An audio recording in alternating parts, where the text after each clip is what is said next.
Okay, we continue. Section 2.2 hydrogen bonds refers to non-covalent attractive interactions between dipoles when the positive end of one dipole is a hydrogen atom bonded to a highly electronegative atom such as hydrogen, nitrogen, or fluorine, and the negative end of the other dipole is an atom with a lone pair of electrons such as nitrogen, oxygen, or fluorine. Now, hydrogen bonds can be of two forms, linear, as you can see here, and non-linear. Now, when the hydrogen in a molecule that forms the hydrogen bond is referred to as a hydrogen bond donor, this molecule, and the other is referred to as a hydrogen bond acceptor. So here water acts as a hydrogen bond donor, and this molecule acts as a hydrogen bond acceptor. Now, non-linear bonds are weaker than bonds in which all three atoms lie in a straight line. Then this bond is weaker than this. Non-linear hydrogen bond is weaker than linear, where the three atoms lie in a straight line. Now, why does water have such interesting and unique properties now? If we consider the hydrogen bonding sites in three molecules, HF, water, and NH3. If we compare these three molecules, as you can see, each HF molecule has one hydrogen bond donor and three hydrogen bond acceptors. Each water molecule has two donors and two acceptors. Each ammonia molecule has three donors and one acceptor. Now, each water molecule can be involved in four hydrogen bonds. Now, the geometric arrangement of the hydrogen bonded water molecules has important implications for the properties of water as a solvent. The bond angle, as I said before, 104.3, and the angle between the unshared pairs of electrons is similar.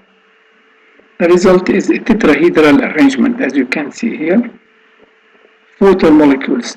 Now, liquid water consists of hydrogen bonded arrays that resemble ice crystals. Each of these arrays can contain up to 100 water molecules.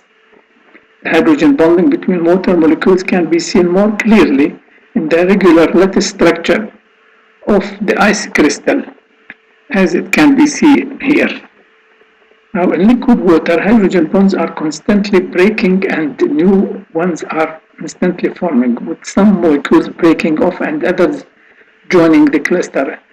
Cluster can break up and reform in 10 to the minus 10 to 10 to the minus 11 seconds in water at 25 degrees centigrade, whereas an ice crystal in contrast has a more or less stable arrangement of hydrogen bonds, and of course its number of molecules in many orders of magnitude greater than 100.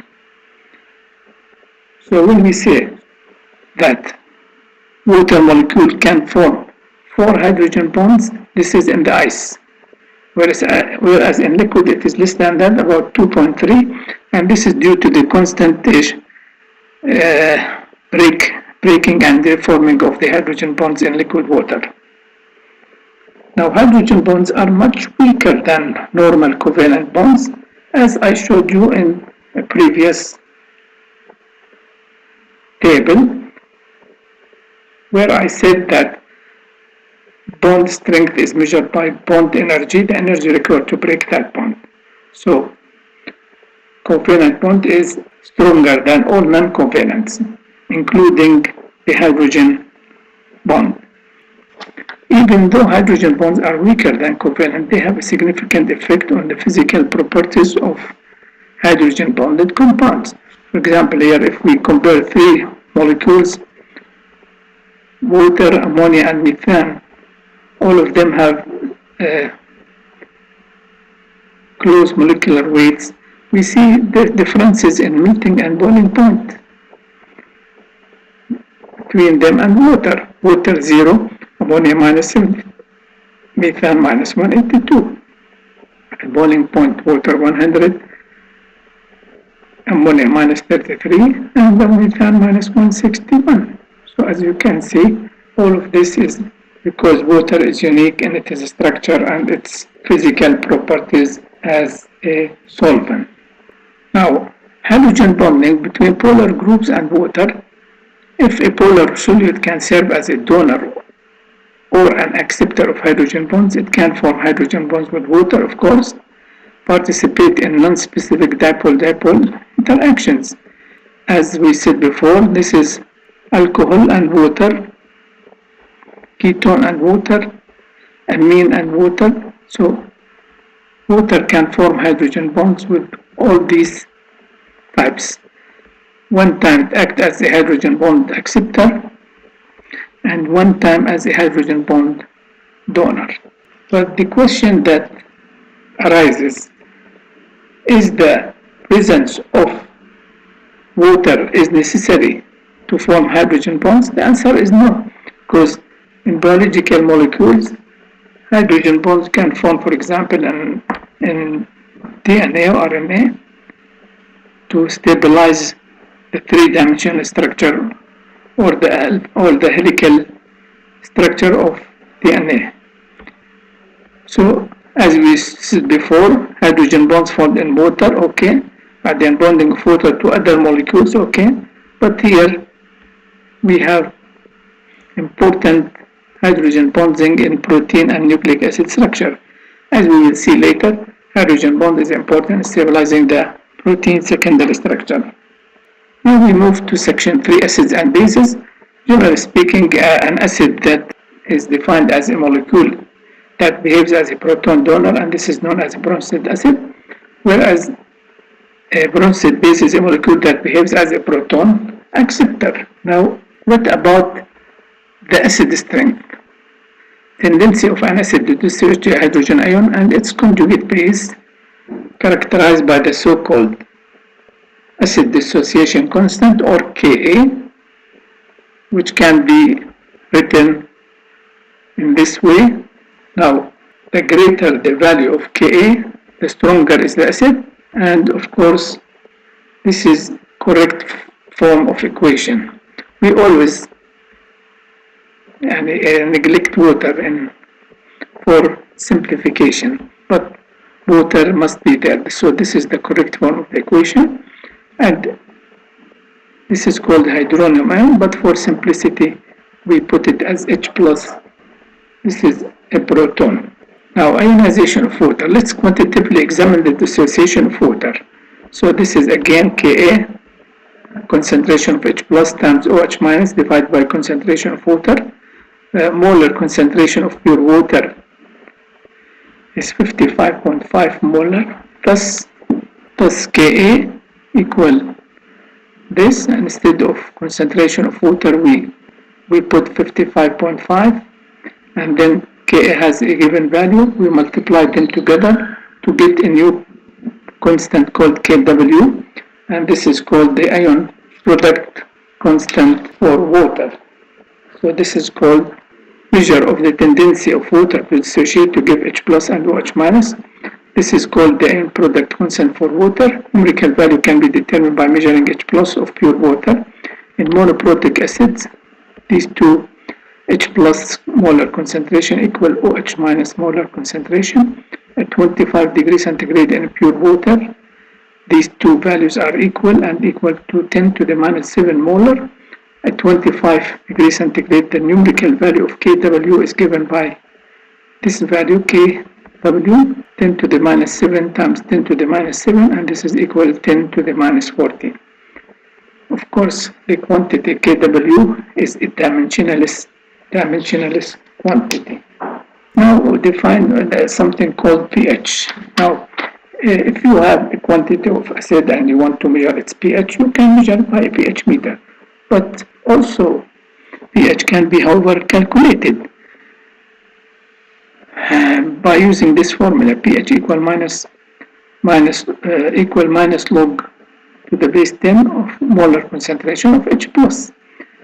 So, if you have, for example, a 0.1 molar solution of HCl, then its pH will equal H minus log 0.1, and this is equal 1.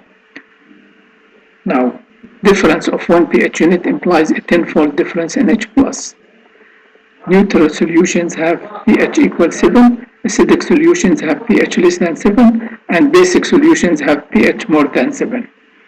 Now, in a similar way, we can define pKa, and pKa, this is convenient for acid strength, equal minus log the base 10 Ka. Now, the smaller the value of pKa, the stronger is the acid. Here we can look at this example 2.1 pH calculations. In pure water, if H plus equal 1 times 10 to the minus 7 molar and pH equals 7, calculate the pH of the following aqueous solutions. 1 times 10 to the minus 3 molar HCl, 1 times 10 to the minus 4 molar NaOH. Now, we assume that the self-ionization of water makes a negligible contribution to the concentration of hydronium ions, which will typically be true unless the solutions are extremely dilute. Usually, the source of H plus in solution comes from the acid itself and from the dissociation of water. But we neglect the concentration, the dissociation of water contribution, unless we have extremely dilute solutions. So, the key points in the approach to this problem are the definition of pH, which needs to be used in both parts, and the self-dissociation of water needed in the second part. A, for 1 times 10 to the minus 3 molar HCl, the concentration of H plus equal 1 times 10 to the minus 3 molar, because HCl is a strong acid and it dissociates completely. Therefore, pH equal 3. For 1 times 10 to the minus 4 molar NaOH solution, we must find first the concentration of H plus from the ion product constant. Now, the concentration of OH minus from this is equal 1 times 10 to the minus 4 molar, and these two quantities equal this. We substitute OH minus here and calculate H plus to be 1 times 10 to the minus 10 molar, and therefore pH equal 10. The Henderson-Hasselbalch equation. Why do we want to know the pH? An equation that connects the Ka of any weak acid with the pH of a solution containing both the acid and its conjugate base. This relationship has wide use in biochemistry, especially where it is necessary to control pH for optimum reaction conditions. Some reactions cannot take place if the pH varies from the optimum value. So important biological macromolecules lose activity at extremes of pH. Now, if we look at this figure,